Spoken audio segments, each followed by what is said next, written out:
waiting for the kingdom come. In His name I find, in His name I find, in His name I find the peace I seek. In His name I find, in His name I find, in His name I find the joy I seek. Shalom, selamat malam Bapak Ibu yang terkasih dalam Kristus, baik yang berada di dalam ruangan ini maupun yang berada di live YouTube. Selamat bertemu kembali pada kelas pembelajaran firman di Sema Adonai pada hari Rabu tanggal 11 Oktober 2023. Yang malam ini temanya adalah Otoritas Kerajaan Allah part ketiga. Sambungan dari dua minggu yang lalu ya Bapak Ibu. Yaitu yang 2 minggu lalu yaitu Otoritas Kerajaan Allah part kedua yang akan dibawakan seperti biasa oleh narasumber kami yaitu Ibu Pendeta Suryani Pantau. Baik, sebelum acara ini dimulai mari kita awali dengan berdoa terlebih dahulu dan saya minta kesediaan dari Ibu Heni untuk memimpin doa pembukaan. Dipersilakan Ibu Heni. Iya baik, mari kita berdoa ya. Maha besar Engkau Bapa yang kami sembah di dalam nama Tuhan Yesus. Kami datang menghampiri tata-Mu yang kudus ya Bapa. Kami mengucap syukur kalau pada saat ini kami diberi kesempatan untuk belajar firman Tuhan. Bapa kami percaya urapan-Mu, pertolongan Roh Kudus-Mu tercurah atas kami. Setiap kami yang belajar, Engkau memampukan kami ya Bapa, menangkap isi hati-Mu. Biarlah hati kami lentur Tuhan, mudah dibentuk ya Bapa.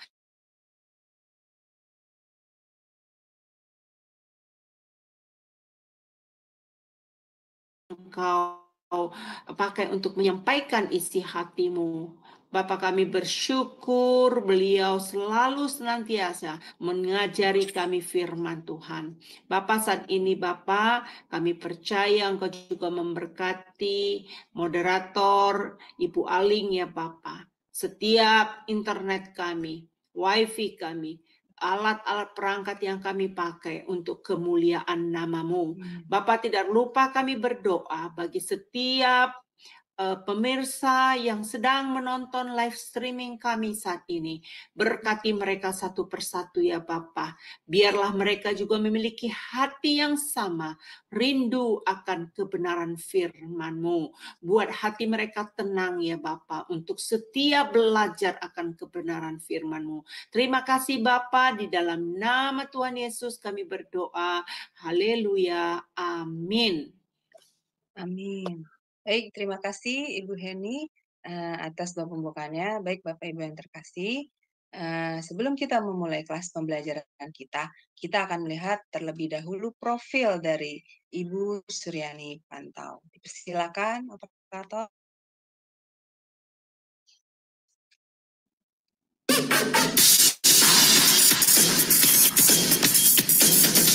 Shalom semua. Pada kesempatan kali ini, Sema Adonai dengan bangga memperkenalkan pengajar kita, Ibu Suryani Watimena. Dan berikut adalah profil singkat dari beliau. Ibu Pendeta Dr. Suryani S. Watimena, MTH, lebih dikenal dengan nama Suryani Pantau. Lahir di Tanjung Uban, 11 Februari 1962. Beliau mengenyam pendidikan di SD Negeri 1, Tarampario, SMP Gideon Jakarta Utara, SMA Negeri 13 Jakarta Utara, Sarjana Teologi School for Advanced Studies SAS Word of Life Philippines, Major Missiology, Third Peter Bible School Manila Philippines, Major Missiology, Third Peter South Bible, Reverend Grace Saleh, ST Park, Colorado, USA, STT Inalta, Magister Theology, STT IKAT, Pasca Sarjana, Doctoral Ministry, Konversi Proses to DTH. Pengalaman pelayanan. Pengurus Bendahara Pamukri, Persekutuan Pemuda Indonesia, Youth for Christ, mengajar sekolah minggu, pelayanan dari COCM dan berita hidup, mengajar Bible Study muda-mudi Indonesia, Makati, Filipina, mengajar Bible Study khusus ibu-ibu diploma Kedutaan Indonesia Makati, Filipina, penyiar radio Kristen FEBC, Far East Broadcasting Company International, pelayanan di Handicap Hospital, Colorado, pelayanan penginjilan keliling bersama tim Ambassador International sebagai penerjemah dan pengkhotbah. Ditasbis menjadi pendeta oleh Sinode Gereja Kristen Sahabat Indonesia, GKSI. Sekarang jadi GSI, Gereja Sahabat di Indonesia. Mengajar di STT Inalta Jakarta, mengajar di STT Duloh Cilangkap Jakarta, bendahara Yayasan STT Inalta, Gembala Sidang GSI Jemaat Shalom, Ketua Khusus Musik STT Jakarta, Yamuger, pengurus BPH Sinode GSI, bendahara umum selama 2 tahun, misionari di Kalbar bersama suami, buka training center sahabat, mengajar di beberapa STT, BMW, Aras Tamar, Eklesia, Katulistiwa, pelayanan penginjilan radio, Landak Bermazmur, penginjilan keliling pedalaman Kalbar, buka jaringan doa wanita, Kabupaten Landak, Plasrek, JDW, Kalbar, balik pindah ke Jakarta, mentor JDW Pulau Kalimantan sampai sekarang, Sekretaris Umum Sinode GSI, Badan Pertimbangan Gembala Sidang GSI, Ukemene, Fasilitator Trainer My Home, anggota Badan Pertimbangan Sinode GS, Gembala Sidang GSI Shalom, Wakil Gembala Gereja RCCG City of David, Jakarta, YouTuber anggota ASPI dengan nama channel Suryani Pantau. Dari Zoom Sema Adonai terus menyuarakan pengajaran firman Tuhan yang membangun iman. Para narasumber pengajar di Zoom Sema Adonai sangat kompeten dan profesional. Untuk operator yang sudah menayangkan profil dari Ibu Pendeta Suryani Pantau. Baik, kita akan menyapa terlebih dahulu narasumber kita ya, Bapak Ibu. Shalom, selamat malam, Ibu Suryani. Ya, shalom, selamat malam. Selamat malam. Gimana Ibu kabarnya, sehat? Semoga ya Bu, Tuhan. sehat selalu. Ya. Amin, puji Tuhan. Baik, saya akan menyerahkan waktu dan tempat selanjutnya kepada Ibu Suryani. Silakan Ibu. Ya, shalom, selamat malam teman-teman di mana saja Anda berada, baik yang ada di Indonesia maupun yang ada di luar negeri. Puji nama Tuhan, kita berjumpa lagi dalam waktu kesempatan ini. Saya minta maaf ya, minggu lalu tidak bisa menayangkan karena saya pas ada di Surabaya, dan juga ada keponakan yang menikah, jadi sibuk sama sekali sehingga saya lupa ya. Jadi sekali lagi saya minta maaf. Dan minggu depan saya kebetulan ada KONAS, mengikuti KONAS konferensi nasional di Makassar ya, di Ujung Pandang. Jadi untuk minggu depan juga saya izin untuk tidak bisa mengajar, tetapi setelah itu berikutnya saya bisa ya. Ya, itulah sedikit tentang tentang keberadaan saya. Jadi sekali lagi saya senang sekali, puji nama Tuhan, karena diberi kesempatan untuk melayani Tuhan yang sangat luar biasa, dan saya percaya lewat kebenaran firman Tuhan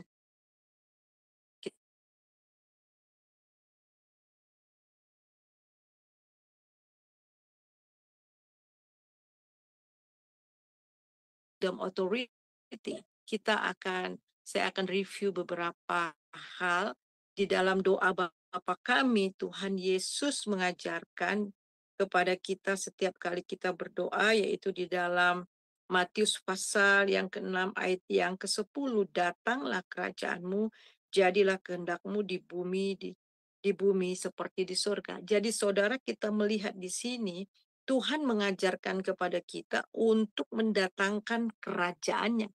Untuk mendatangkan kerajaannya, dan apa yang terjadi di surga harus juga terjadi di bumi. Jadi kita harus mengalami apa yang di surga. Itu luar biasa sekali. Dan jadilah kehendakmu di bumi seperti di surga. Nah, apa maksudnya ini, saudara? Itu artinya untuk menjadikan tempat di mana kita berada ini menjadi kerajaan Allah. Kerajaan Allah di mana Tuhan dengan otoritasnya menguasai, memimpin setiap daerah. Nah, kita juga sudah belajar bagaimana Yosua ketika mau masuk ke Kanaan, setiap telapak kaki yang kau injak ya di tanah ini itu akan kuberikan kepadamu. Itu artinya, saudara, bahwa kita tinggal, disitulah tempat di mana kita harus kuasai. Dikuasai bukan lewat perang ya secara fisik, tetapi lewat doa, lewat pemberitaan Injil, supaya setiap tempat yang kita injak itu ada otoritas Tuhan, ada kerajaan Tuhan berdiri di sana. Dan kita ini adalah kingdom builder. Kingdom builder, kita ini adalah pendiri-pendiri kerajaan.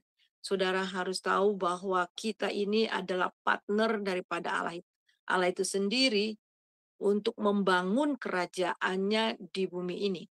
Saudara yang kekasih, kita juga sudah belajar bahwa di mana tempat kita untuk memimpin, to rule as a king, untuk merebut setiap tempat, untuk merebut setiap lini dari masyarakat. Itu artinya merebut jiwa-jiwa untuk betul-betul datang kepada Kristus. Ini luar biasa sekali, saudara.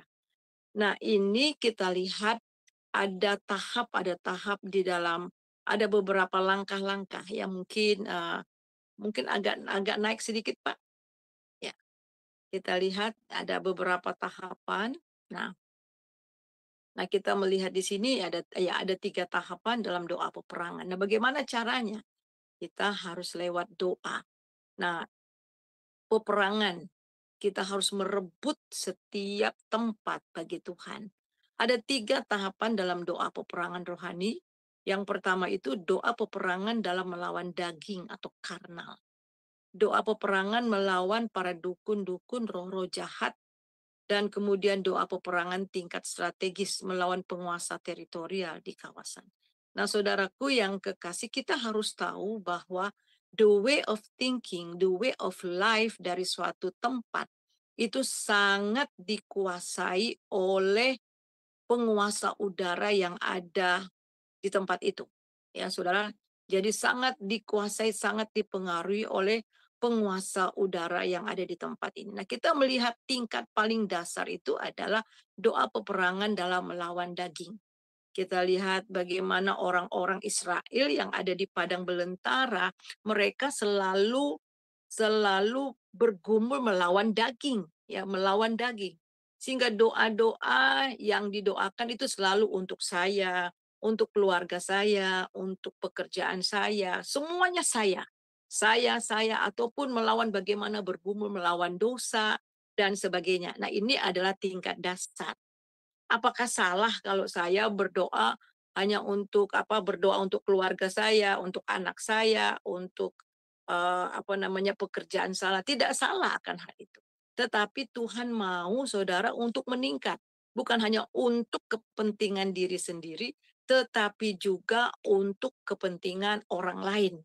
Jadi tidak hanya berfokus pada diri sendiri, tetapi juga berfokus juga kepada orang lain. Ya, berdoa juga untuk orang lain. Nah, kemudian yang kedua itu adalah doa peperangan melawan para dukun-dukun.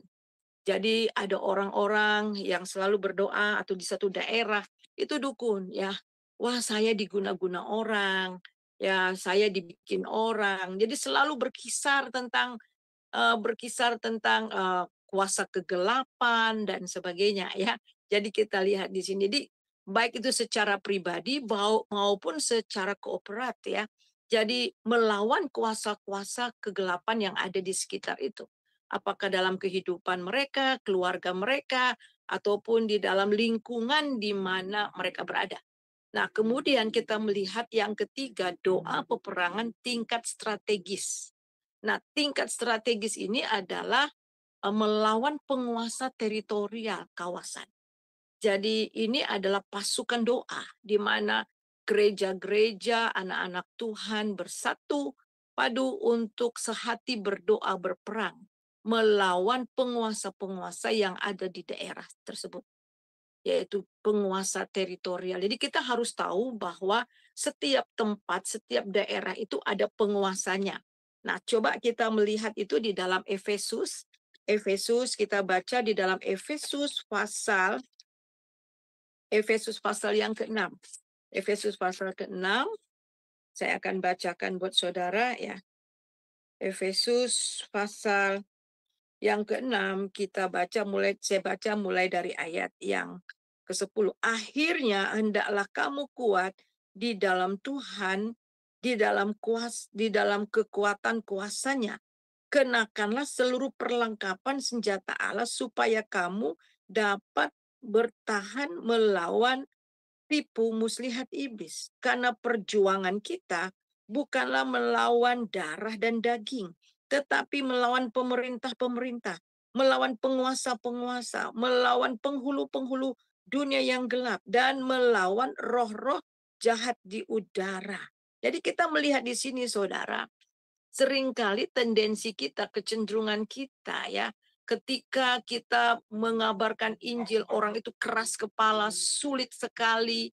Akhirnya kita musuhin mereka, kita benci sama mereka, kemudian kita kucilkan mereka, kita menganggap mereka itu adalah orang yang pemberontak. Ya memang, tetapi kita harus tahu bahwa pekerjaan roh jahatlah yang membuat orang itu. Oleh sebab itu perlawanan kita bukan melawan orang itu, tetapi melawan kuasa kegelapan yang bekerja di dalam orang itu.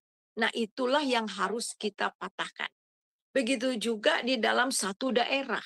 Satu daerah yang betul-betul gelap, betul-betul banyak kejahatan dan sebagainya.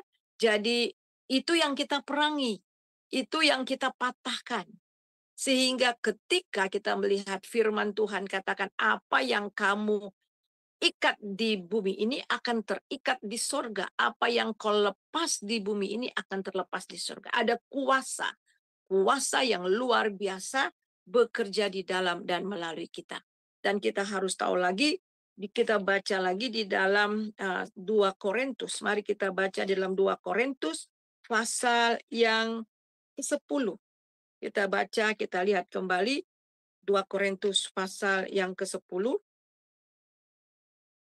2 Korintus pasal yang ke-10 ayat yang ke-4 dan ayat yang bisa minta tolong Ibu Ali. 2 baik, Korintus Ibu. pasal Ya. ayat yang pasal 10 ayat 4 dan ayat yang ke-5 ya. Ya, sebentar, Bu. 2 Korintus 10 ayat yang ke-4 dan ke-5 ya, Bu ya.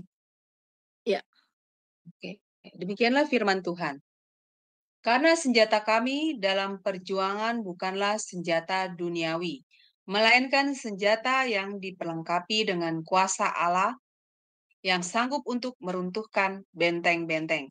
Kami mematahkan setiap siasat orang dan merubuhkan setiap kubu yang dibangun oleh keangkuhan manusia untuk menentang pengenalan akan Allah. Kami menawan segala pikiran dan menaklukkannya kepada Kristus. Amin. Nah, ini adalah tingkat strategis ya, doa peperangan tingkat strategis. Kita melawan penguasa teritorial di kawasan tersebut. Jadi untuk merebut kota itu, merebut teritorial itu, kita perlu doa peperangan. Nah, di sini dikatakan bahwa karena senjata kami dalam perjuangan bukanlah senjata duniawi. Kita diberi otoritas surgawi, kuasa, melainkan senjata yang diperlengkapi dengan kuasa Allah, otoritas Allah, yang sanggup untuk merubuhkan benteng-benteng. Perhatikan, yang sanggup merubuhkan benteng-benteng. Itu benteng-benteng pertahanan iblis yang dibuat di suatu daerah. Bisa lewat kebudayaan, ya. Bukan berarti kebudayaan itu semuanya salah. Kalau tari-tarian yang baik-baik oke. Tetapi kalau sudah masuk ke dalam penyembahan dan kemudian di balik kebudayaan itu ada kepercayaan-kepercayaan dan mulai ada penyembahan-penyembahan berhala, nah itu salah ya. Dan kita melihat di sini atau lewat kebiasaan-kebiasaan itu tembok-tembok ya, tembok-tembok atau benteng-benteng yang dibuat oleh iblis. Atau juga ada sejarah bagaimana satu bangsa itu, satu kota itu mengalami luka, ada kepahitan, luka yang terjadi bekas peperangan atau bekas lawan suku dan sebagainya. Dan itu benteng sehingga mereka sangat membenci orang-orang yang masuk ke daerah itu. Nah, itu benteng-benteng dan sulit sekali untuk mendengar kabar Injil. Jadi ini benteng-benteng yang dibuat baik itu dalam pikiran-pikiran orang tersebut. Dan saudara, ini benteng-benteng ini, perlawanan ini tidak bisa hanya sekedar kita datang ya, dan kemudian mereka memberontak, seperti menolak, memberontak, dan kemudian kita tinggalkan. Dan ini perlu doa. Doa yang betul-betul tingkat strategis. Dan kita tahu mematahkan benteng-benteng, kami menolak setiap siasat orang dan merubuhkan setiap kubu yang dibangun oleh keangkuhan manusia. Ini kubu-kubu. Ya, kubu-kubu untuk menentang pengenalan akan Allah. Kami menawan segala pikiran dan menaklukkannya kepada Kristus. Wah, luar biasa. Jadi kita melihat di sini saudara, dalam tingkat yang pertama, mereka yang lulus keluar dari padang gurun, mereka sekarang mereka masuk ke dalam dimensi yang baru, yaitu dimensi rohani. Tadi tingkat dasar, ya tingkat dasar yaitu daging, melawan daging. Nah, kemudian dalam tahapan kehidupan orang Kristen di padang gurun, berperang melawan Amalek, ini adalah tahapan daging, karnal. Yang paling awal peperangan melawan dosa. Pada tahap kejiwaan melawan kehidupan lahiriah atau duniawi. Oleh sebab itu kita baik itu secara kooperat dalam satu kota maupun dalam kehidupan sehari-hari, kita bisa melihat di sini. Mereka masih tingkat apa? Ya. Jadi tingkat dasar ini memang seperti orang-orang yang di padang gurun. Ya, tetapi kemudian kita melihat di sini adalah setelah itu mereka masuk ke dalam dimensi yang baru. Kemudian lanjut, Pak. Ya. Ya. Nah, kita melihat di sini gereja jangan terjebak, tetap tinggal pada peperangan yang bersifat dasar, yaitu masalah intern. Gereja sering terjebak, berputar-putar dalam doa peperangan dasar saja dan hanya memikirkan masalah keperluan intern denominasi sendiri saja. Jadi dulu waktu saya masih ada di daerah, saya aja yuk kita doa bersama. Gereja kami juga ada doa kok Bu. Ya memang ada doa. Ya ada doa kok Bu. Jadi kita lihat di sini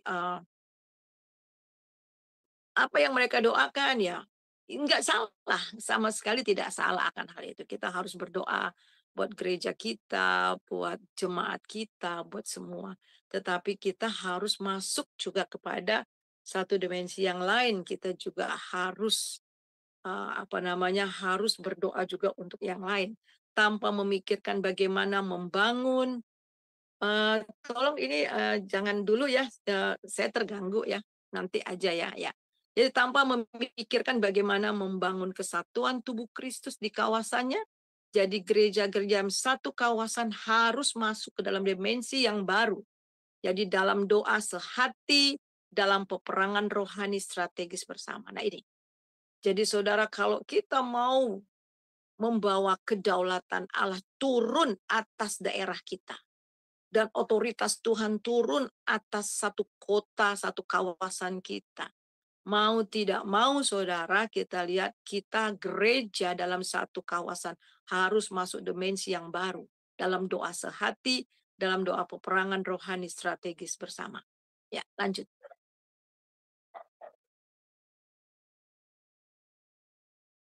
Kita melihat di sini ada seorang, ya ini seorang yang pengarang buku gereja, ya gereja pertumbuhan gereja, Peter Wagner. Dia mengatakan bahwa gereja itu di suatu kawasan itu adalah barometer dari daerah itu. Saudara, gereja adalah barometer. Gereja itu adalah saudara dan saya, dan juga secara organisasi ya gereja tubuh Kristus. Jika gereja suram dan terkotak-kotak, maka kawasannya pun akan suram dan terkotak-kotak. Presiden Putin mengatakan gereja adalah jawaban dunia. Jika gereja tidak lakukan sesuatu, maka binasalah dunia. Jadi kita harus tahu mengapa Tuhan Yesus katakan kamu adalah terang dunia. Yaitu di mana terang itu kota di atas. Seperti kota di atas gunung. Semua orang dapat melihatnya. Jadi gereja atau anak-anak Tuhan itu menjadi pusat perhatian dunia, PPO, pusat perhatian orang, di mana orang-orang tertuju kepada orang-orang percaya.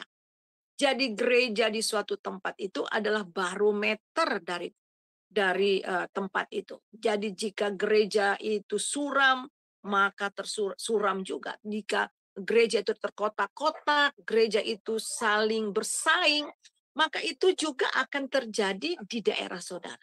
Ini harus hati-hati saudara. Oleh sebab itulah Tuhan katakan bahwa kita inilah terang. Terang itu dibutuhkan semua orang. Terang itu penentu. Terang itu tanda kehidupan. Jadi kalau gereja suram, gereja gelap, maka kotanya juga akan gelap. Jadi ini saudara harus betul-betul menyadari. Jadi ingat bahwa Tuhan membangun kerajaannya di atas gereja. Sebab itulah gereja harus menjadi perwakilan dari kerajaan Allah di tengah-tengah lingkungan mereka berada.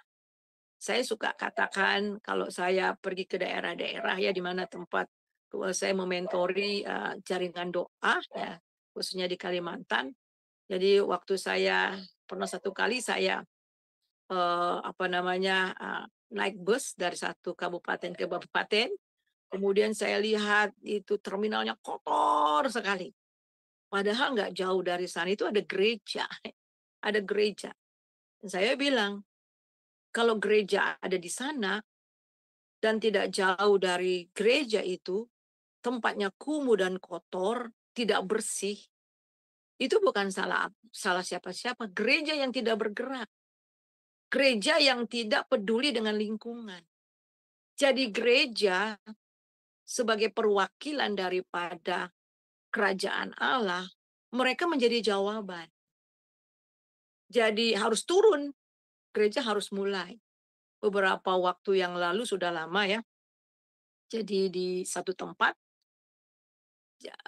gereja-gereja Tuhan bersatu ya, gereja-gereja Tuhan bersatu dan mereka subuh-subuh bangun jam 4 kemudian mereka mulai sapu jalan. Mereka sapu, mereka bersihkan ya. Dan ketika wali kotanya bangun kemudian berangkat, wah, apa yang terjadi ini kotanya menjadi bersih sekali dan akhirnya kota itu mendapat adipura ya. Jadi saudara, dan ternyata yang mengerjakan itu adalah gereja-gereja Tuhan bersatu. Jadi saudara ini jadi peduli terhadap lingkungan, peduli terhadap keadaan lingkungan di mana kita berada. Itu artinya kita menghadirkan kerajaan Allah di tengah-tengah di mana kita berada. Ya, lanjut.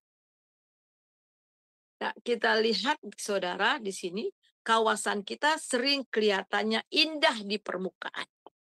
Ya, namun di bawah permukaan banyak kawasan-kawasan atau teritorial yang sakit, terluka, merana, sakit rusak oleh kekerasan atau obat-obat, narkoba, korupsi, kemiskinan, perceraian, perjudian, prostitut dan kriminal dan lain-lain. Saudara, kita melihat di sini kelihatannya baik-baik saja. Ada satu missionary yang sekarang sedang melayani di Papua. Mungkin saudara pernah dengar Suzette Hetting.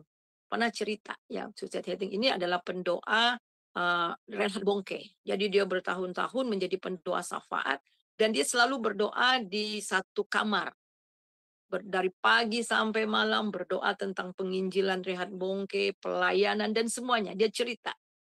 Dan dia sama sekali tidak memikirkan lingkungannya. Suatu ketika pada waktu itu mereka Natal. Jadi dia ingin membagi-bagikan hadiah Natal dan pergi ke suatu tempat yang naik mobil itu sekitar 15 menit lah, 15 menit ke 20 menit dia naik mobil.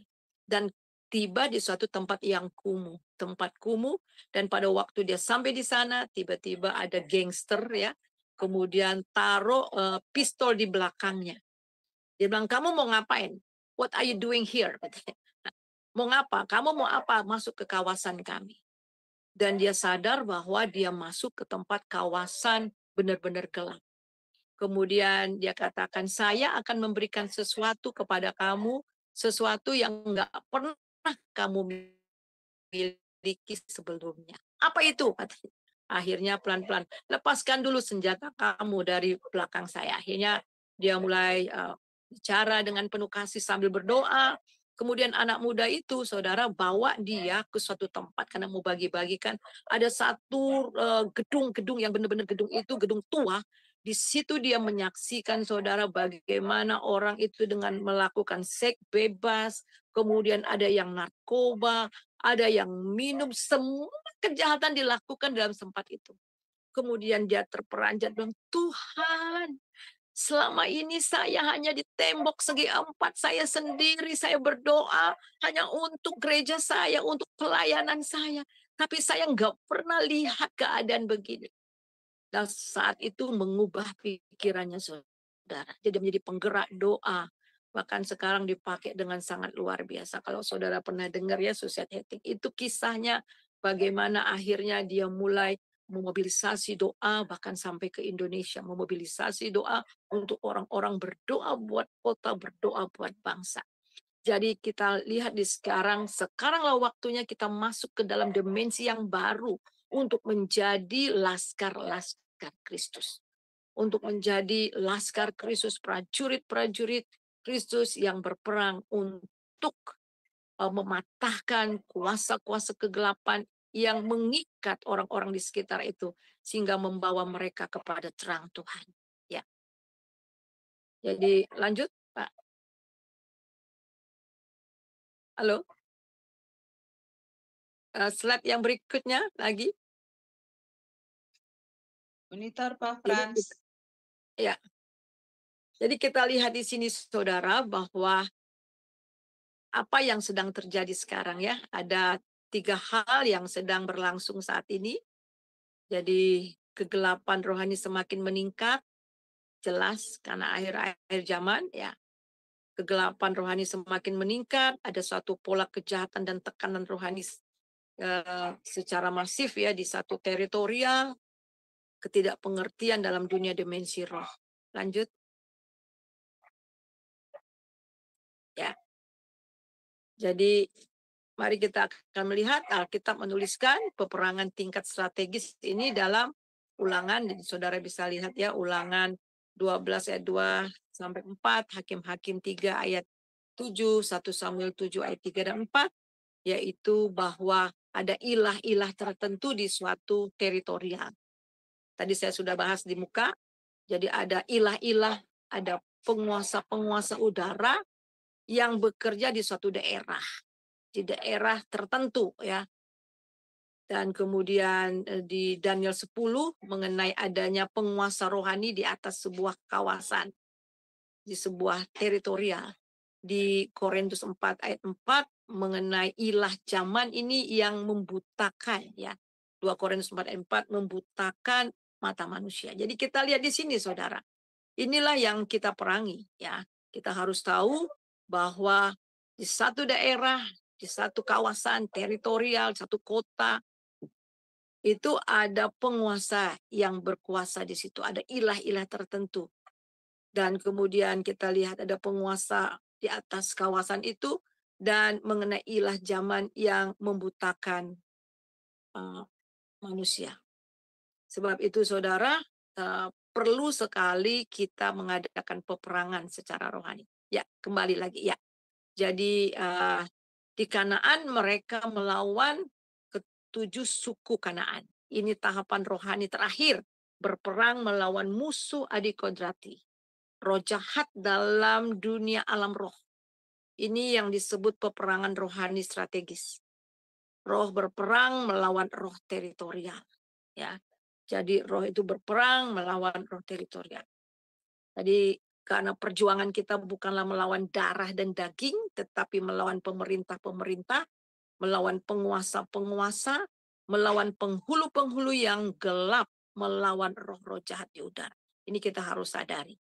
Ya, jadi penguasa di udara, penguasa roh-roh jahat yang sedang bekerja di daerah itu, sehingga orang-orang itu sulit sekali untuk mendengar Injil.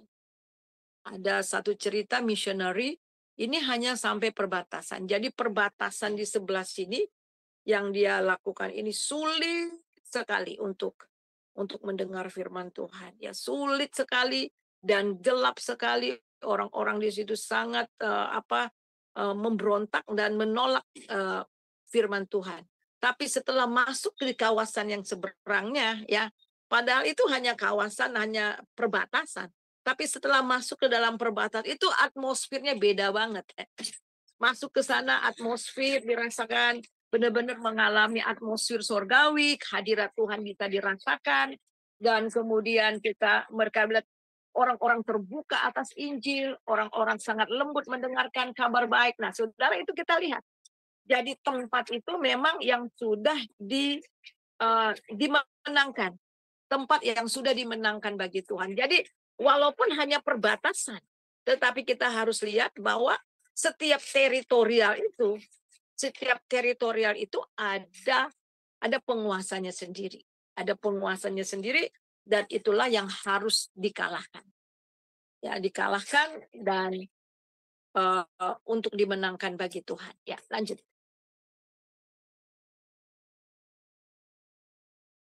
Sekali lagi bahwa gereja telah diberi otoritas kerajaan untuk menang, ya, untuk menang di medan peperangan. Nah, ini tadi saya juga sudah baca 2 Korintus 10 ayat 4 dan 5. Tadi juga ada yang minta ya ayatnya ini ya. Jadi 2 Korintus 10 ayat 4 dan 5.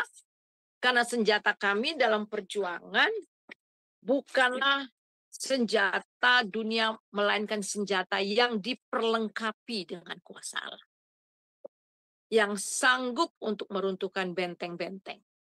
Kami mematahkan setiap siasat dan merubuhkan setiap kubu yang dibangun oleh keangkuhan manusia dan menentang pengenalan akan Allah.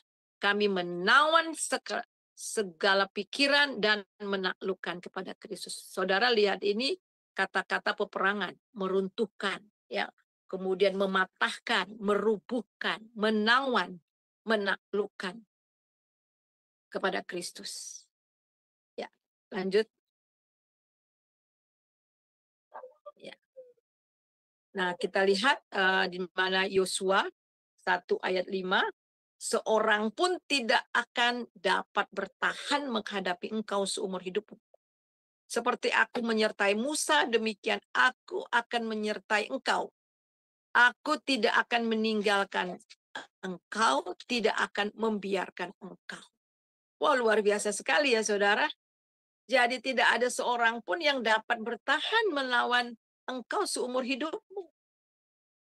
Jadi di dalam Matius pasal yang ke-28 juga, ayat 18 sampai 19, ayat 18 sampai 20. Aku akan menyertai engkau sampai akhir zaman. Nah, seringkali anak-anak Tuhan tidak menyadari akan hal ini. Jadi sebagai anak Tuhan, kita juga prajurit Tuhan yang diperlengkapi dengan kuasa yang luar biasa. Tidak seorang pun yang dapat bertahan menghadapi engkau seumur hidupmu. Seperti aku menyertai Musa, demikian aku akan menyertai engkau. Aku tidak akan meninggalkan engkau dan tidak akan membiarkan engkau. Dan oleh sebab itu kata Tuhan, kuatkan dan teguhkanlah hatimu. Nah, ini harus betul-betul kita sadari identitas kita sebagai gereja yang diberi otoritas kerajaan. Ya.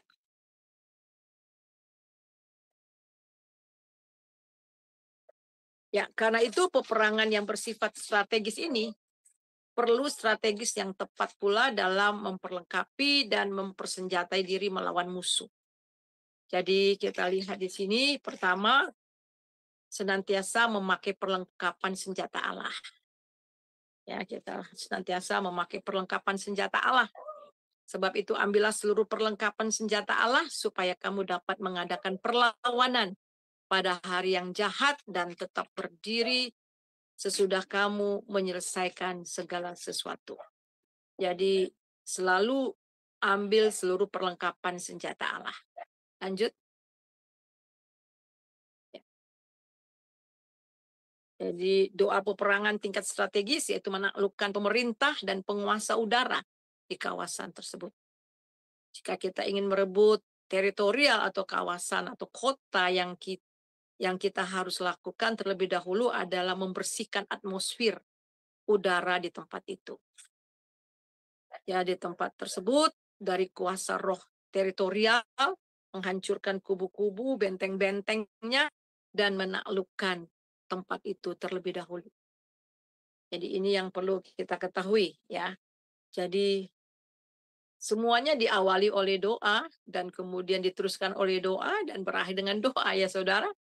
Dan ini kita harus sadari. Lanjut.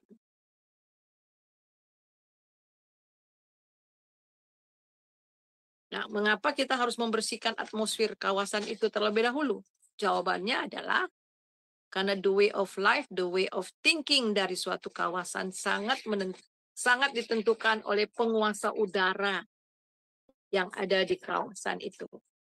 Itulah sebabnya kawasan atau kota sangat suram, Injil sulit masuk, dan susah diterima di sana Injil. Kehidupan rohani tidak bertumbuh, gereja suram, daerahnya miskin, tingkat kejahatan tinggi, dan lain-lain. Nah, inilah kita harus bersihkan. Ya, mungkin kita berpikir demikian. Apa bisa ya Bu? Ya bisa. Itulah tugas kita. Dan yang kedua itu membuat pemetaan rohani. Ya, pengertian pemetaan rohani itu apa, saudara?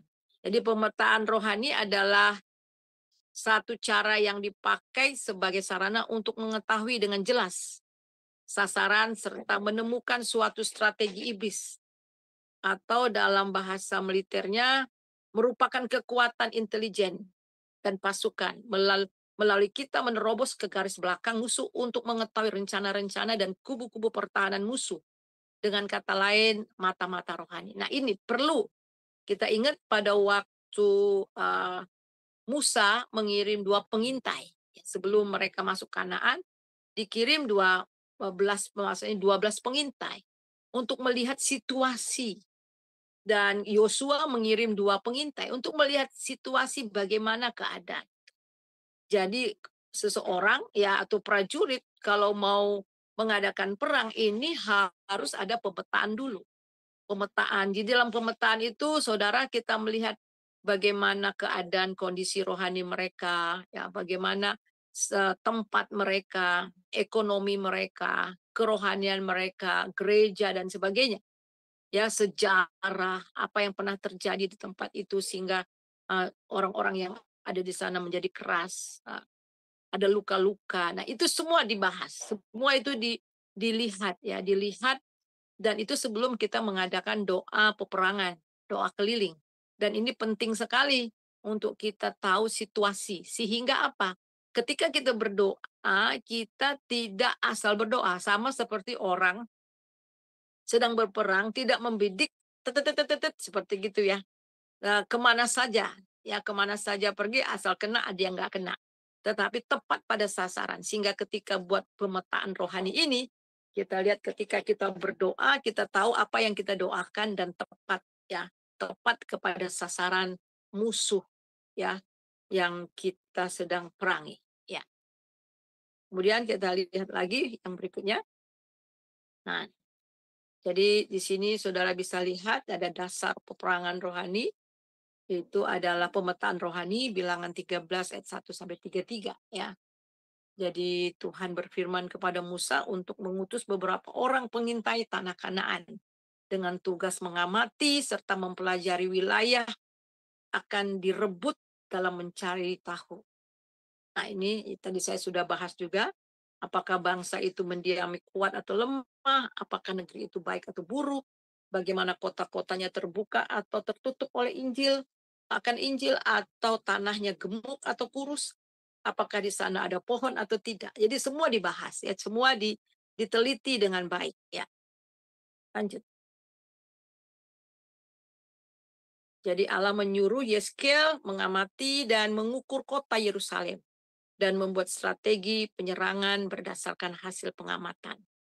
Jadi juga Paulus di Athena sebelum mengadakan pemberitaan Injil dalam Kisah Rasul 17 ayat 16-34, dengan mengetahui pentingnya suatu strategi, maka diperlukan pengamatan untuk pemetaan rohani. Ya, lanjut. Ya. Nah, ini ya contoh-contoh praktis. Apakah ilah utama dalam suatu bangsa, mesbah-mesbah atau kuil-kuil apakah yang berhubungan dengan penyembahan berhala dan dewa-dewa? Apakah pemimpin politik seperti presiden, raja, kepala suku telah mempersembahkan hidup mereka kepada ilah yang hidup? Nah, kita tahu juga, saudara, ini bukan rahasia lagi. Beberapa waktu yang lalu saya pergi ke suatu daerah, itu ada kuil yang besar sekali ya. Kami ke sana untuk berdoa. Dan ternyata kalau ada mau pemilihan-pemilihan seperti yang akan diadakan tahun depan, pejabat-pejabat sering ke sana. Sering ke sana untuk minta jabatan, untuk minta segalanya. Ya, coba saudara bisa bayangkan kalau pejabat kita, ya pemerintah kita mendapatkan jabatan dari kuasa kegelapan. Nah, sebab itulah penting buat kita untuk benar-benar berdoa untuk hal ini. Jadi, apakah telah terjadi penumpahan darah mengotori daerah itu? Bagaimana dasar kota itu didirikan? Saya pernah ke suatu tempat ya, tempat di daerah Sumatera sana. Ada tempat itu yang tadinya itu ada kota di situ, ada kota mana ya, ada nama di sana. Dan kota itu memang didirikan oleh misioneri zaman dulu ya. Tapi kemudian sudah mulai tergerus. Nah, dan bahkan sudah sebagian sudah meninggalkan Tuhan. Jadi kami datang ke sana mendoakan supaya dikembalikan kepada visi dan misi pertama kota itu didirikan. Mengembalikan, memulihkan keadaan atau tujuan kota itu didirikan bagi Tuhan. Jadi kita lihat itu bagaimana para utusan Allah itu diterima, bagaimana pusat-pusat kekuasaan terdahulu yang itu didirikan dan lain-lain. Ya. Nah, ini adalah pemetaan ya, pemetaan. Jadi kita perlu di sebelum kita berperang ya, ini pemetaan harus ada. Jadi pemetaan rohani memberikan sebuah gambaran situasi tempat keberadaan musuh serta identitas musuh. Pemetaan rohani memampukan kita melihat dunia sekitar kita bagaimana sesungguhnya ya, bukan bagaimana kelihatannya. Jadi bukan mana yang kelihatannya. Dan kemudian berjaga-jaga terhadap siasat iblis, melancarkan peperangan rohani untuk membuka pintu bagi penginjilan efektif dan perubahan sosial yang positif. Pemetaan rohani bukan akhir segalanya, tetapi sebagai sebuah perlengkapan untuk melakukan tugas dan doa penginjilan. Ya, lanjut. Ya. Jadi saya harap ini juga pelajaran kita ini juga ya bisa juga dipakai bagi mereka yang ada di daerah-daerah.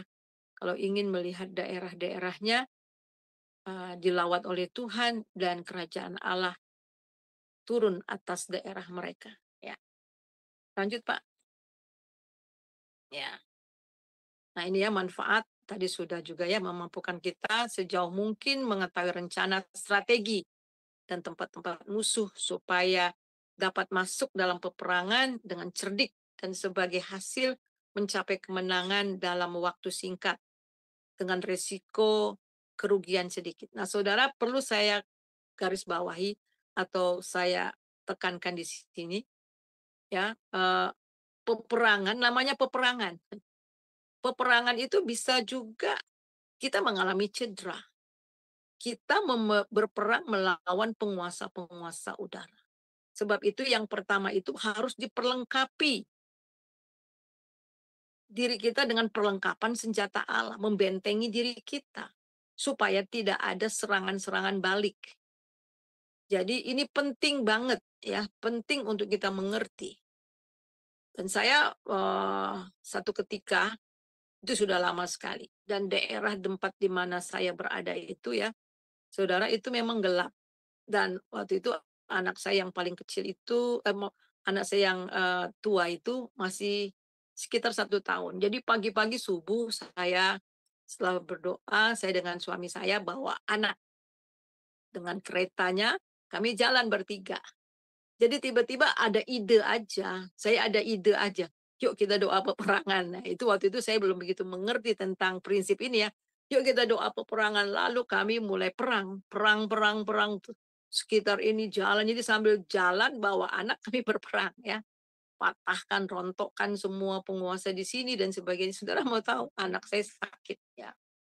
Anak saya sakit dan kemudian bukan hanya anak saya sakit, suami saya juga ya panas. Dan saya dulu tidak mengerti. Saudara, saya belajar mengenai doa ini. Justru saya waktu saya di Kalimantan. Di dalam dulu, ya saudara, ini saya. Kalau ada orang bilang gini, kami tutup bungkus, ya kami tutup bungkus rumah kami dengan, tutup bungkus Tuhan rumah kami dengan darah Yesus. Saudara mau tahu? Saya bilang gini, wah jangan ditutup dengan darah Yesus dong, darah dong.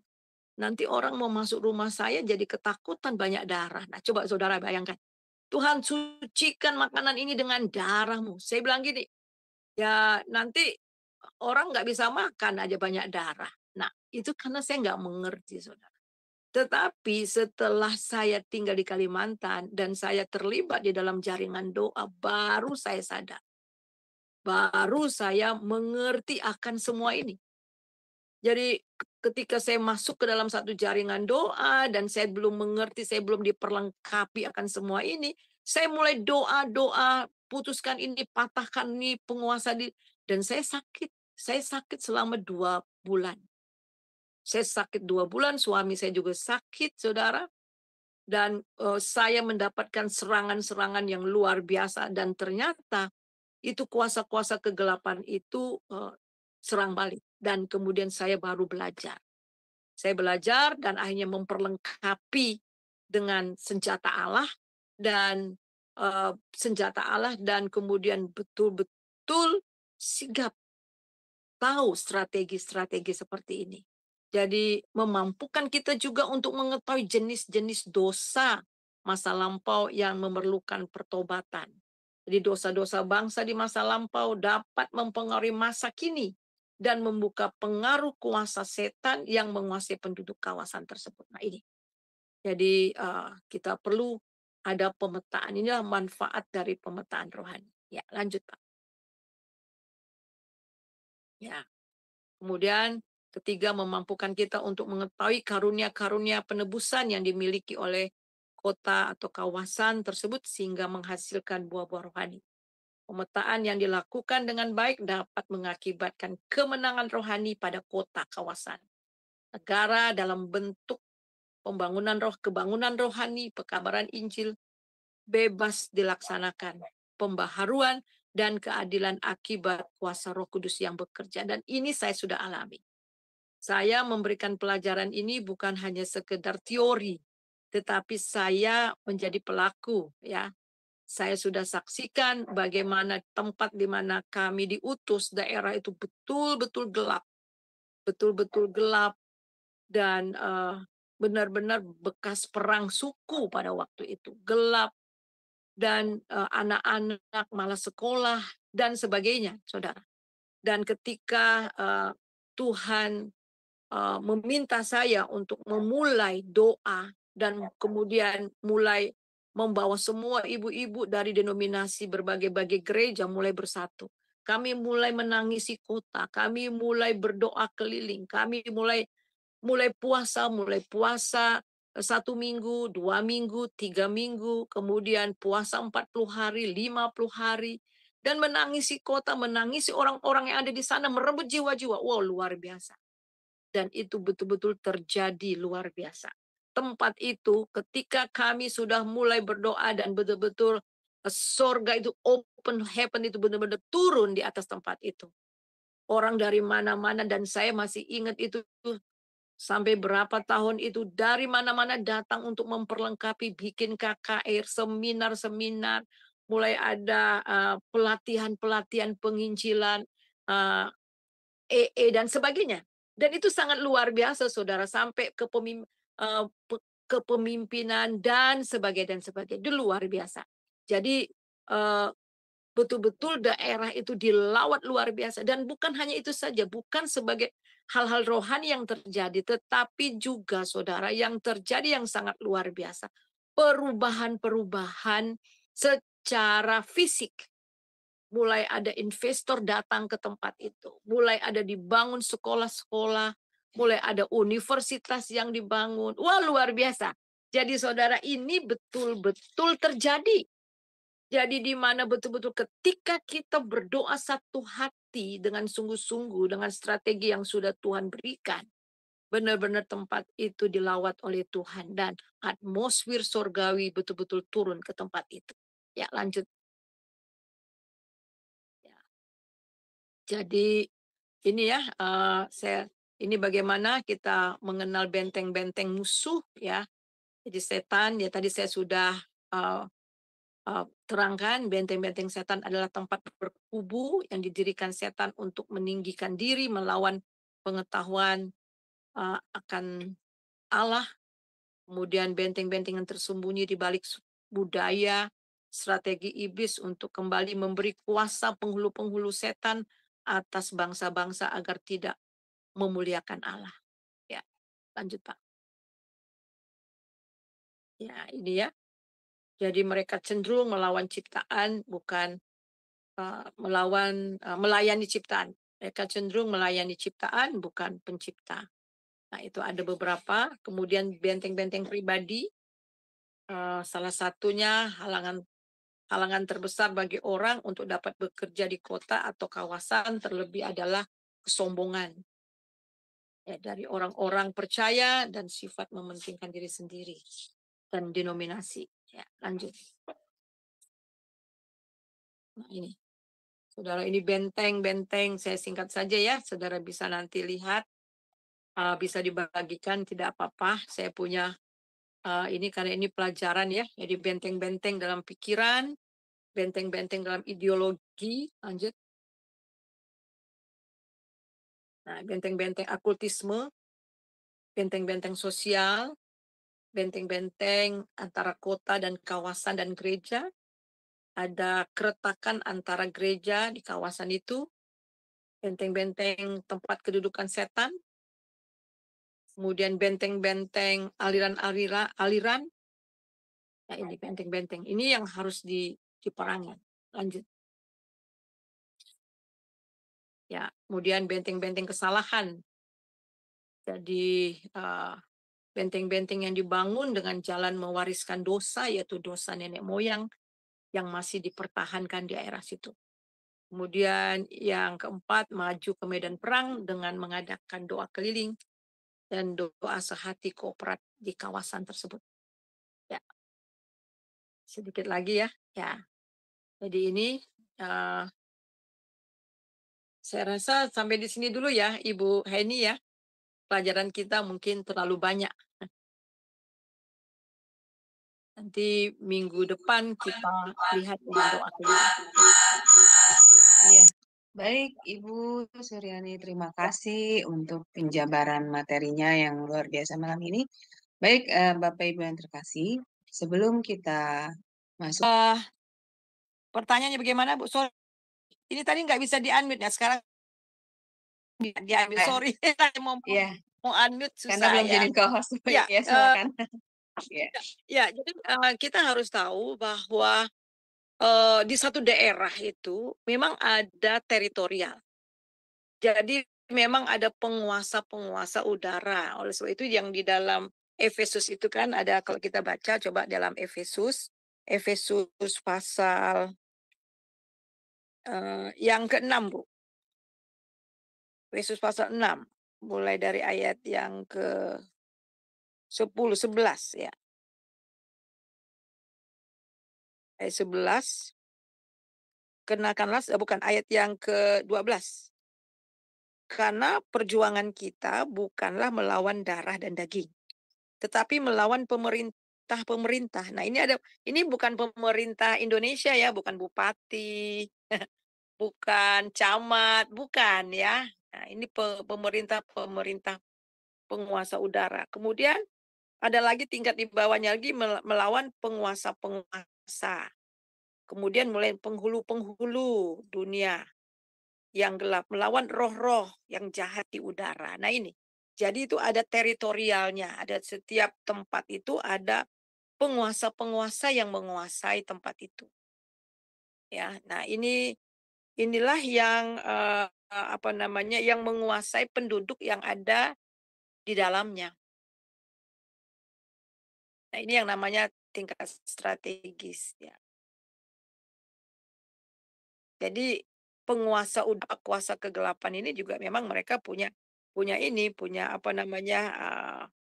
pemerintah-pemerintahnya, kemudian ada penguasa-penguasa di tempat, penghulu-penghulu dunia, dan juga roh-roh jahat yang bekerja di dalam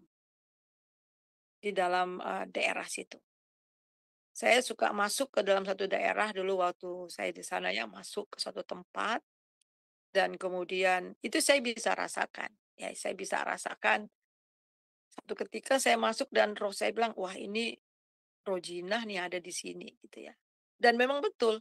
Jadi waktu ada konseling, jadi kita ada KKR dan kemudian ada seminar-seminar, dan hampir semua itu saya kaget sekali. Ternyata yang perselingkuhan yang terlibat dalam perselingkuhan itu bukan hanya bapak-bapak yang berselingkuh, tetapi ibu-ibunya pun berselingkuh, diselingkuh. Jadi hampir rata-rata dosa yang ada di sana itu dosa perselingkuhan. Wah, itu yang diperangi. Jadi dalam satu daerah itu kita melihat apa yang menguasai tempat itu. Kemudian ada juga pembunuhan-pembunuhan. Pembunuhan dan kemudian juga bukan hanya pembunuhan-pembunuhan. Satu tempat itu selalu kecelakaan. Kalau kecelakaan di tempat itu pasti fatal, mati orangnya. Nah, itu juga yang kita harus perangi. Jadi kita perangi, kita pergi ke tempat itu dan kemudian kita doakan.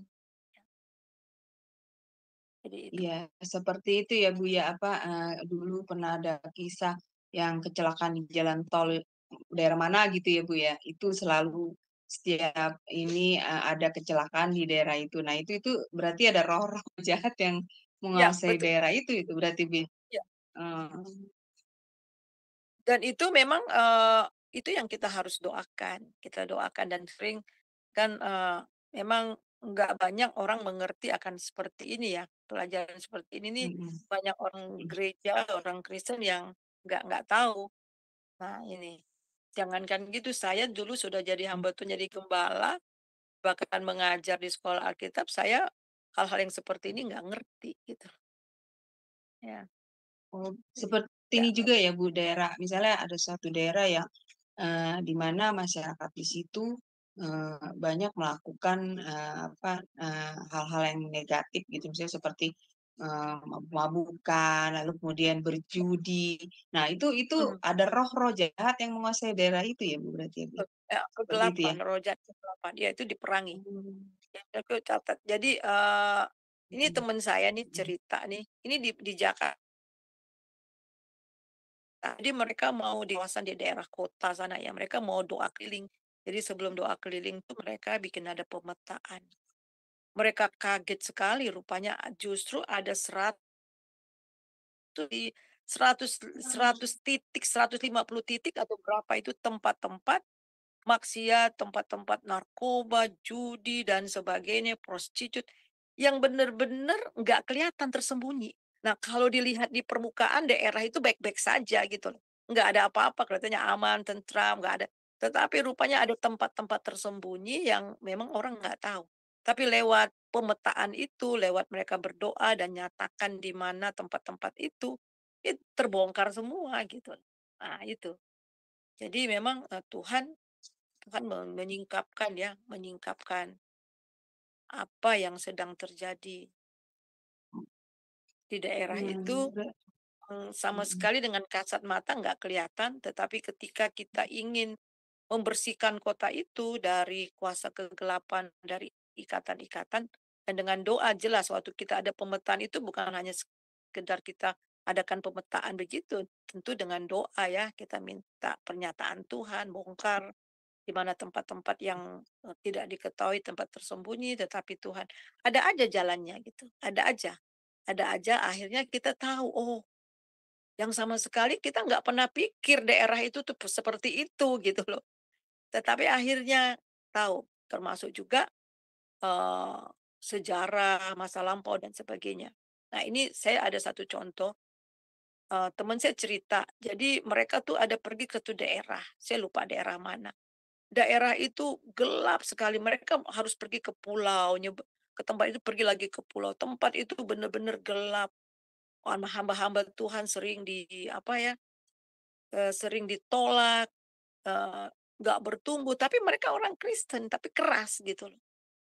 Akhirnya mereka berdoa, "Tuhan ini ada apa?" Di teman saya bilang, "Ini ada apa ya? Setiap hamba Tuhan yang diutus ke sana mental." Akhirnya konflik-konflik mental. "Ada apa ya Tuhan?" Akhirnya mulai doa-doa dan mereka tanya. Ternyata itu waktu dulu, dulu itu kan ada missionary zaman dulu itu, suka digotong gitu, ada ditandu ya, ditandu missionary. Kemudian, ditandu, kemudian, jemaatnya mungkin capek ya karena menandu, eee, missionary, akhirnya missionary itu dilempar, dibuang ke sungai sampai berdarah atau gimana lah gitu. Dan missionary itu, mengutuk. Nah, ini juga kesalahan ya, mengutuk orang-orang di situ. Tempat ini nggak diberkati, dan betul tempat itu miskin, susah, missionary namanya orang Kristen tapi miskin dan sebagainya. Akhirnya dibongkar, hanya pergi ke beberapa orang-orang tua di sana, akhirnya terbongkar semua. Nah, itu akhirnya mereka berdoa. Mereka putuskan, mereka berdoa minta pengampunan dan patahkan semua kutuk. Dan kemudian luar biasa tempat itu diberkati. Nah itu, yang seperti itu ya. Jadi hal-hal yang, oh, ya ya, ya seperti berarti heeh, dulu saya pernah Bu Suryani, saya tinggal di daerah yang memang tempat itu lingkungannya itu banyak sekali orang-orang yang melakukan terutama perjudian ya Bu, mhm, perjudian gitu. Jadi eh, eh, bisa dengan mudah melihat di pojok-pojok gang gitu, misalnya di dalam lingkungan itu kan daerah kota ya Bu, itu kan ada gang-gang gitu. Nah itu di pojok-pojok di gang dalam itu banyak orang yang berkumpul gitu Bu untuk berjudi gitu di tempat itu. Oh berarti harusnya memang itu didoakan ya Bu diperangi, ya tempat seperti ya itu ya. diperangi Eh, diperangi. Jadi karena tempat-tempat itu memang yang ada roh-roh. Iya.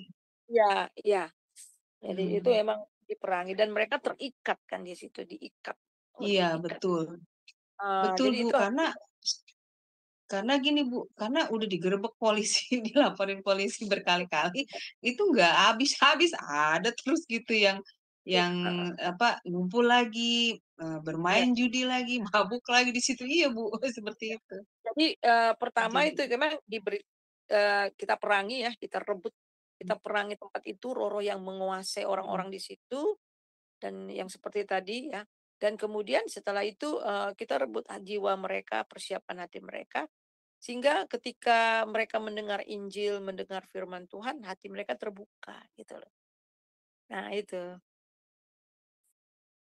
jadi itu baik. dilakukan, iya. Nah, yang ini Bu, saya juga mau nanya yang tentang ini, ketidakmengertian dalam dunia dimensi roh. Maksudnya bagaimana Ibu? Kalau tentang Ya, yang ini? karena orang-orang, Ya. ya ketidakmengertian, ada banyak saya katakan, ada banyak anak-anak Tuhan nggak ngerti gitu loh, nggak ngerti bahwa dimensi roh ini memang, eee, bahwa perlawanan kita ini kan bukan melawan darah dan daging, melawan penguasa di udara. Sehingga ketika kita menemukan seseorang yang tingkah lakunya menjengkelkan, sudah didoakan susah hidupnya gitu ya. Ya kita harus tahu bahwa eh, lawan kita itu bukan orang itu gitu. Tapi lawan kita itu kuasa kegelapan yang ada di balik orang itu. Dan juga eh, penguasa udara yang ada di sekitar daerah situ. Nah, banyak orang kan nggak tahu. Sehingga banyak orang kalau hamba-hamba Tuhan diutus ke satu tempat, tapi kemudian mentok, akhirnya keluar. Ada yang keluar malah tinggalkan tempat itu dengan sakit hati. Gitu, nggak menang akhirnya. Jadi nggak menang. Jadi ada banyak orang diutus ke tempat itu, ke satu tempat ya, ke satu tempat yang gelap, tempat yang suram, tempat orang-orangnya susah. Jadi akhirnya dia sendiri yang terpental dari situ. Nah ini. Dan pulang dengan sakit hati terhadap orang-orang yang di sekitar gitu. Nah sebenarnya yang harus dia lakukan itu justru harus adakan peperangan. Membawa berapa orang di sana peperangan melawan penguasa yang sedang bekerja di tempat itu. Nah ini. Itu maksudnya. Jadi memang ada banyak orang yang belum mengerti akan dimensi roh yang seperti ini.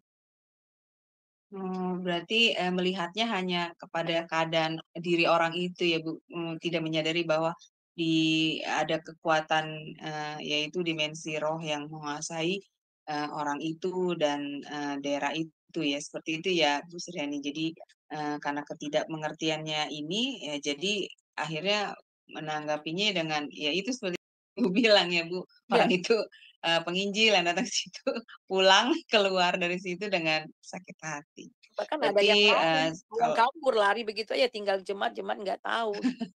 Dan itu kemudian ada lagi diutus ini yang saya lihat ya. Diutus lagi akhirnya jatuh di dalam percabulan dan sebagainya justru hamba Tuhannya gitu. Kemudian diutus lagi ada masalah aja gitu. Nah ini. Nah memang emang orang-orang yang harus diutus itu memang harus kuat dan mengerti ya. Dan kalau boleh sih jangan satu orang gitu, bisa beberapa orang supaya kuat lah ya. Supaya kuat bisa saling menopang, sehingga bisa saling betul menopang betul. satu dengan yang lain. Saling Gereja-gereja mengingatkan juga ya. harus ada kesatuan. Memang yang dibuat oleh iblis itu supaya gereja-gereja sana nggak bersatu, saling bersaing. Nah, saling bersaing. Jadi saling bersaing antara denominasi satu dengan yang lain gitu. Iya betul Sehingga Bu ya. ya, Banyak terjadi ya Bu yang di zaman ya sekarang ya Bu ya. tempat itu semakin gelap gitu. Kan tadi sudah katakan Mm, Peter mm, Wagner katakan mm, bahwa gereja itu adalah barometer dari masyarakat. Kalau masyarakatnya kalau gerejanya terkotak-kotak, masyarakat juga mm, terkotak-kotak.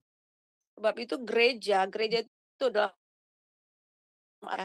baik mm. secara pribadi atau satu gereja, satu denominasi, pokoknya orang percaya ya. Itu memang perannya luar biasa di daerah di mana kita ada. Makanya rule Betul. itu maksudnya kita harus menguasai tempat itu dengan membawa atmosfer surga di tempat itu. Nah, itu. Iya betul. Bukan masih berkutat di seputar ya padang gurun itu ya Bu.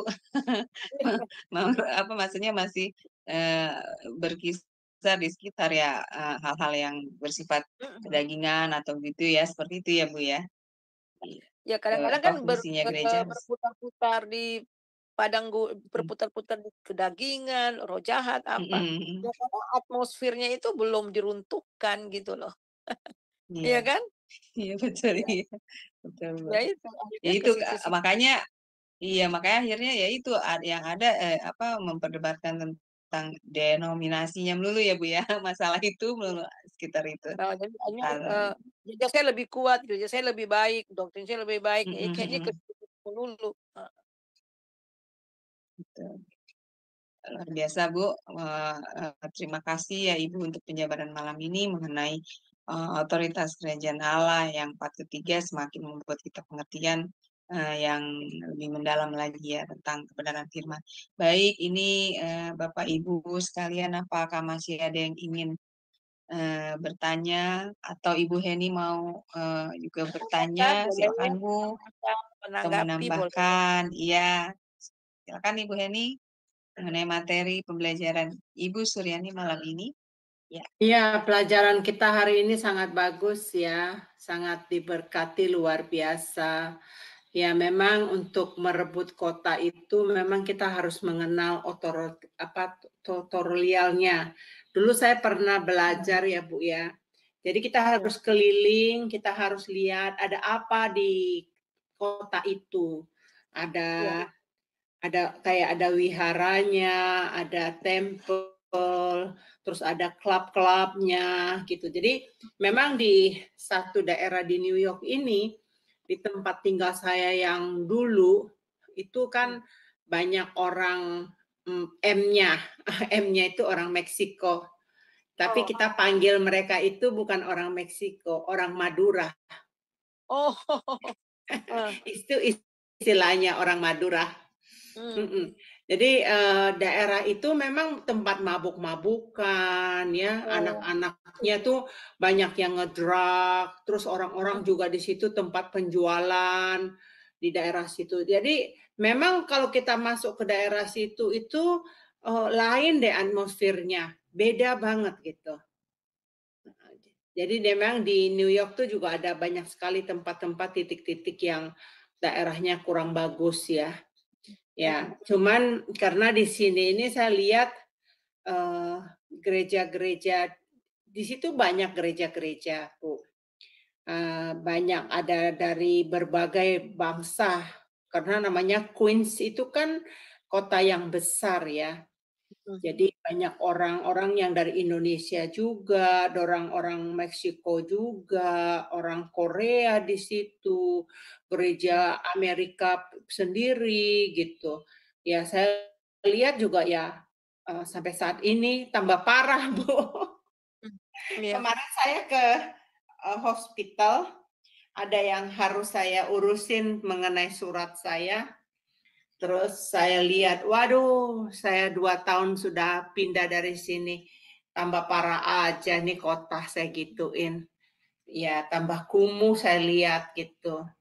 Banyak orang yang ngedrug. Terus bau itu, Bu, kalau kita lewat itu, bau apa? Cimeng ya, bau apa sih namanya itu? Jenis narkoba ya Bu? Nggak tahu, bukan narkoba. Sabu. Cerutu yang bau itu loh. Banget. Aduh, sampai saya bilang, kok kalian kok suka sih cium bau ini ya? Sampai nggak bisa nafas kemarin, Bu. Agak jauh dikit bau, agak jauh dikit bau. Loh, saya bilang, di mana sih yang bebas baunya di sini? Ya itu memang harus ada penggerak, Bu. Harus ada penggerak doa. Harus ada orang yang memulai menyadari keadaan kotanya dan kemudian mulai memobilisasi. Walaupun cuman mulai dari 2 orang, 3 orang. Berdoa buat tempat itu. Dulu saya ikutan tuh, Bu, di gereja Bethel. Jadi kita menjadi army of God. Kita dilatih bagaimana berdoa, cara berdoa itu yang bagaimana mematahkan kuasa-kuasa itu. Ya tentunya kita diperlengkapi dulu ya sebagai pendoa itu kan hidupnya nggak boleh sembarangan ya Bu ya. Harus benar di hadapan Tuhan. Nggak boleh mau ikut gitu. Tapi dia masih hidupnya nggak benar gitu. Jadi otoritas kerajaan itu belum ada di dalam dirinya. Seperti yang Ibu ajarkan, otoritas itu kan harus ada di dalam setiap pribadi gereja Tuhan itu. Gereja yang bukan gedung ya Bu ya. Gereja yang yaitu kita-kita ini sendiri. Ya. Nah, cuman ada satu hal yang sampai saat ini Bu, yang belum saya bisa terjawab. Saya masih terkelitik untuk mencari jawabannya itu, Bu. Kan kalau kita berdoa ya, Bu ya, kita hanya menyebutkan dalam nama Yesus ada kuasa. Terus saya juga mengetahui firman Tuhan, jangan menyebut nama Tuhanmu sembarangan. Nah, ada kelompok doa nih Bu, saya nggak tahu Ibu mungkin bisa menjelaskan ke saya. Kalau mereka berdoa itu, kenapa doanya itu harus mengatakan Yesus, Yesus, Yesus, Yesus, Yesus, Yesus, Yesus, Yesus, Yesus, Yesus, Yesus, Yesus. Itu manggil roh Yesus atau gimana Bu? Saya belum paham Bu. Apa soalnya itu mungkin aliran baru yang saya nggak paham dan saya belum pernah bergabung. Tapi saya juga nggak mau salah karena mungkin ada yang nggak saya tahu ya Bu ya. Jadi saya perlu belajar. Nah, tolong Ibu jelaskan ke saya. Saya pikir itu mah kebiasaan, Bu. Tapi kan motivasi mereka yang kan ada orang biasanya kalau ada beberapa gereja yang saya kenal, yang saya pernah ketemu dan mereka doa Jesus, Jesus, Jesus, tapi hati mereka ke Jesus. Oh Yesus Tuhan, Yesus, Yesus, Yesus, Jesus gitu kadang-kadang gitu. Ada juga yang haleluya, haleluya, haleluya, haleluya. Ada yang kayak gitu juga. Saya pikir itu kebiasaan sebenarnya, Bu. Nggak ada maksud lain sih. Enggak, kebiasaan itu apa itu lata, tapi memang ada powerfulnya di situ, Bu. Tergantung bagaimana hati mereka. Ketika Pribadi. mereka bilang, "Oh, Yesus, Yesus," itu memang hati mereka kepada Tuhan Yesus. Jadi ya itu. Jadi benar-benar itu hanya cara mereka berdoa ya, cara berdoa. Jadi kita kan bukan caranya ya, tapi bagaimana kita, bukan caranya, tapi kepada siapa hati kita terpaut ya. Nah, Kondisi hati. pertanyaan saya begini, Bu. Doa yang diajarkan Tuhan Yesus kepada kita itu kan diadreskan, dialamatkan kepada Allah Bapa. Ya, langsung. Nah, di firman Tuhan juga di perjanjian baru dikatakan, apa saja yang kamu minta di dalam nama Yesus dikabulkan. Berarti kan surat yang kita sampaikan itu kita tujukan dalam bentuk doa harus diakhiri dengan dalam nama Yesus. Ya, Pak, ya Bu ya.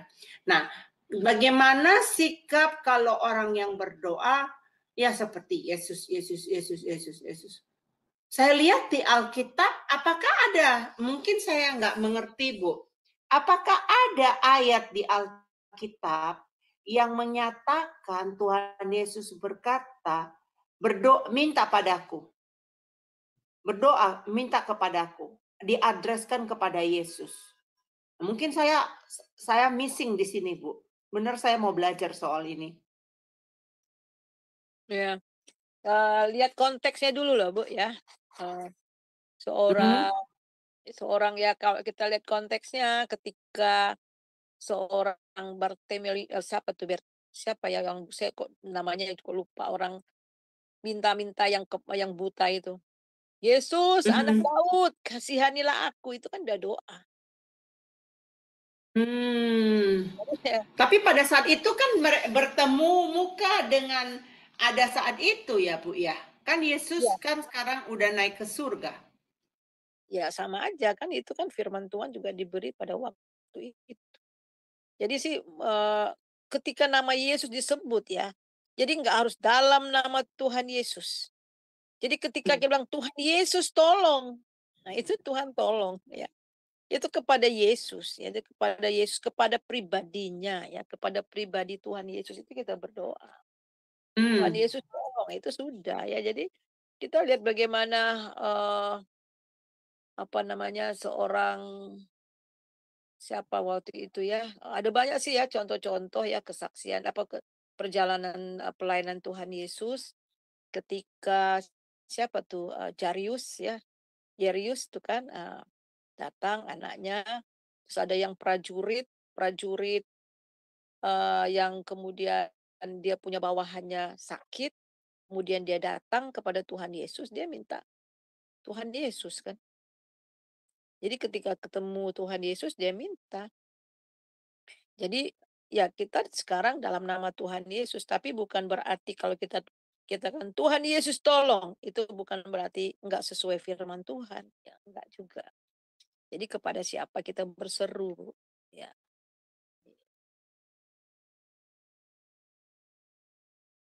Itu jawaban saya, Bu. Ya, Ya. ya, baik. Saya mau menanyakan lagi, Ibu, mengenai doa syafaat. Apakah semua orang boleh, Bu, maksudnya menjadi pendoa syafaat atau harus belajar terlebih dahulu untuk bisa menjadi seorang pendoa syafaat? Ya, terima kasih Ibu Eh, Suryani. ya, saya pikir doa syafaat itu memang ada orang yang memang terpanggil untuk berdoa ya. Tetapi semua kita ini adalah pendoa. Bagaimana kita membangun hubungan dengan Tuhan, salah satunya adalah firman dan doa, ya kan? Jadi emang ada yang mengatakan bahwa doa itu adalah nafas kehidupan. Jadi memang ada orang-orang tertentu yang memang dikhususkan Tuhan memang berdoa, ya. Doa itu di mana dia berdoa, tetapi bukan berarti bahwa kita semua ini nggak bisa jadi doa syafaat. Kita menjadi pendoa syafaat buat keluarga kita, buat bangsa kita. Jadi eh, nggak harus yang bagaimana ya, ikut jaringan doa dulu jadi pendoa syafaat, enggak kan? Iya kan? Ya, ikut ini dulu. Jadi di rumah kita masing-masing kita menjadi pendoa. Istri berdoa buat suami, buat anak-anak itu jadi pendoa. Ya. Iya, Mm, iya betul. Berarti tidak ada, maksudnya harus ada ikut kelas atau belajar tentang Kecuali kalau memang bagaimana cara berdoa gitu ya. Iya. ya itu Oke. kecuali kalau memang emang terpanggil di situ. Kalau kita mau belajar, kalau kita mau lebih tekun lagi, mau punya peduli atas kota, begitu terpanggil, ya memang kita harus belajar. Setiap kita emang harus belajar. Ya. Ya, baik. Terima kasih Ibu. Ini siapa? Kayaknya Ada yang Ibu mau bertanya Murni lagi? mau Ibu bertanya. Murni ya? Ibu, Yuk. silakan Ibu Murni, sudah dikasih co-host. Bisa Ya. dibuka mute-nya. Salam Ya, Ibu Suryani. Saya ya. nggak Shalom. bertanya sih, salam. Ya, terima kasih temanya. Tadi saya di atas kereta api juga dengar-dengar. Tapi kadang-kadang saya punya ini hilang gitu kan, apa namanya internet. Tapi saya terima kasih banget ya temanya ini sangat luar biasa gitu loh. Ya saya pernah mengalami juga di Jerman. Saya diajak dengan ibu rohani saya waktu itu ya, tapi sudah lama sih Ibu, 16 tahun yang lewat kalau nggak salah kira-kira. Diajak rame-rame dengan namanya Faya Yesus. Artinya Faya Yesus itu kita berdoa untuk membuat satu apa daerah itu untuk berdoa gitu loh. Waktu itu saya ya memang sudah belajar sama Ibu Rohani juga gitu kan. Ya udah ikut gitu rame waktu itu kan. Jadi kita buat spanduk semua. Jadi di daerah itu dikeliling, kita keliling semua begitu rame-rame gitu. Rame terus doa-doa terus keliling lagi doa-doa. Tapi kita ada sekitar banyak sih Ibu. Jadi bukan hanya 5 orang sampai 50 orang waktu itu Ibu kita. Rame. Iya. Tapi puji Tuhan kita nggak ada yang sakit loh semua. Bener. Kita Iya. itu dari pagi sampai malam kita kelilingin. Oh itu daerah itu ada satu di Frankfurt ini Ibu, daerahnya ngeri banget gitu ya. Semua ada di situ kejahatannya gitu loh ya. Jadi gabung dari beberapa gereja yang ini yang ada hati untuk mendoakan daerah itu. Jadi termasuk saya diajak Ibu Rohani saya, ayo kamu ikut katanya. Gak boleh kamu ini. Loh, saya bilang besok saya kerja. Ikut kamu didoain itu ikut. Ya udah saya ikut. Nah ikut, wah lama juga gitu kan, keliling-keliling gitu. Tapi betul kita tanya semua gak ada yang sakit Ibu. Benar. Gak ada kita yang sakit semua. Saya juga nggak dapat serangan, nggak juga. Terus kita doa nyanyi-nyanyi gitu ya. Iya. Begitu banyak pujian di daerah itu gitu ya.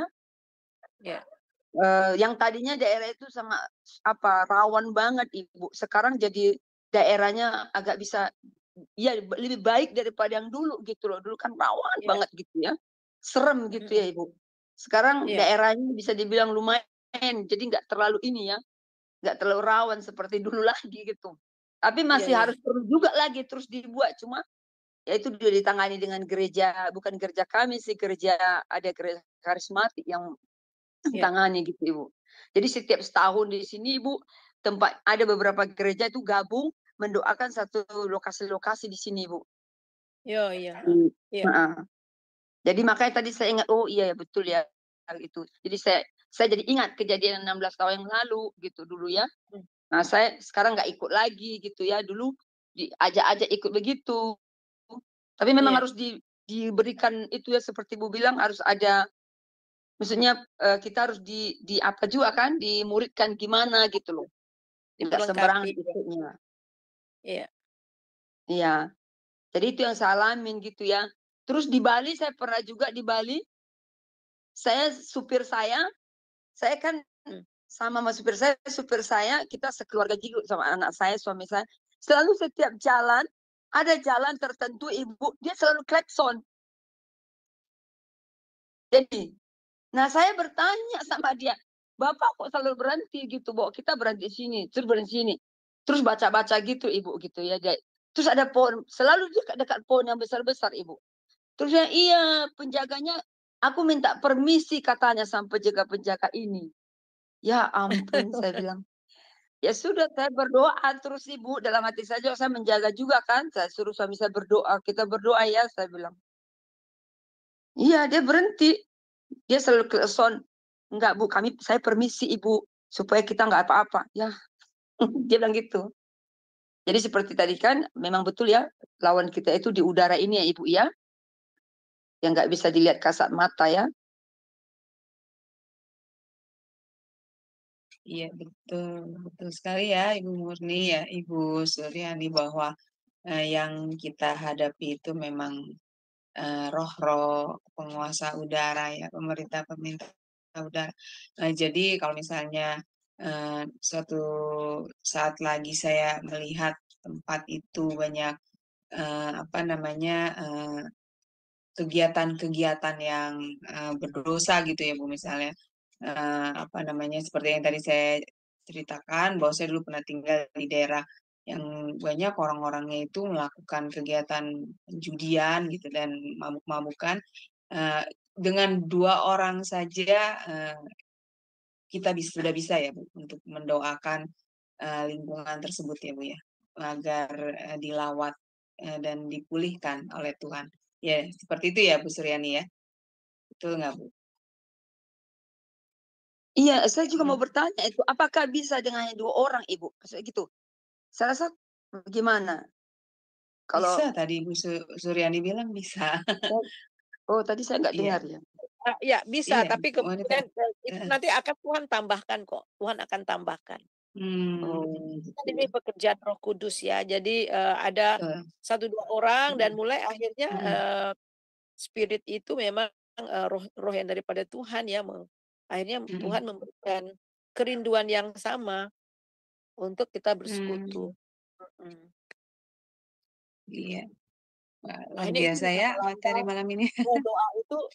roh doa itu bisa melanda semua orang yang ada di situ. Kesadaran itu ya.